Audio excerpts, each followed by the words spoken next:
hands-off muna sa computer at mga pamato sa kalye.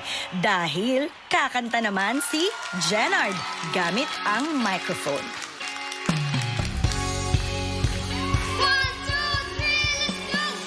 Wala naman akong nais pamitin. Di pag-uusapan lahat na nangyayari sa atin. Pagkatapos ako lamunin at siyuin ang panahon pati sa panaginip di man lang uminahon. Sadyang gusto ko lang na matanungin ang iyong mata na madalas nagsisinungaling. Galing parang kahapon lang, mahal mo ako. Di inaasahan ganito kung magbabago. Pero kahit ganito, naisip mo mandang ba ako? Kasi kahit saan mapunta, nahanap ko ang iyong mukha. Baka biglang makita pa tayo sa QC, sa UP, sa kalsada ng BGC. Pagkalipas ng ilang taon, makikita mong walang tinapon. Di ko binaon, bagkus tinanim sa aking puso at isip. Nung gabing iniwan mo ako, habang buhay na kong maghihintay sa'yo.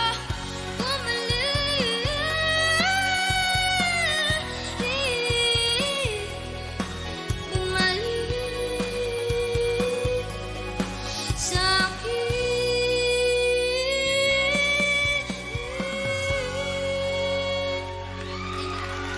Jenard! Wow, para ka nag-concert! Ngayon, tanungin natin ang ating judges kung nag-enjoy sila. JK! Hi, Jenard. Attorney kasi katabi ko. JK! Represent. Boss ko yan! Oh, boss mo ba? Uy, ano ba kayo? Principal ko yan. Ang dami ko palang role today. I remember you in the audition rounds as well. The groove that you have, yung pagsabay mo sa pagkanta, like a mini Tito Gary V actually, di ba? Like the pure energy andun eh. How he dances and grooves to the song. Yeah. That's really nice kasi napapasabay din yung audience. And that's one of the things that I loved personally dun sa last rounds natin sa auditions. Now, I'm not sure if I'm as impressed with your voice. Being able to sing well is a gift and a talent. Being able to dance and perform well is a gift and a talent. And those things should be focused on and kailangan mong pagtuunan ng maraming pansin at oras individually. But I enjoyed your performance. It was entertaining.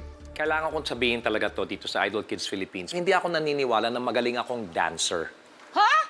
Wait, listen lang. May kaibahan ang mga dancers. Yung mga nakikita natin na yung sumasayaw sa yung mga kasabay ni Darren Espanto, yung mga kasabay nila, yung talagang magagaling talaga. Yun ang mga dancers talaga. Saan ako komportable, pag gumalaw ako, gusto ko talagang sumabay sa tempo ng kanta. Basta't kung anong lumalabas sa pusong ito, dun sa naririnig ko, minamatch ko yun. Yan ang nakita ko sa'yo. Boses! Sige, ayusin natin yan. Darating din ang panahon na magmamatch lahat. And maganda. Kasi yung intention mo ay nagmatch dun sa execution mo. Studio audience, kayo naman. Lock in your scores now for Jenard.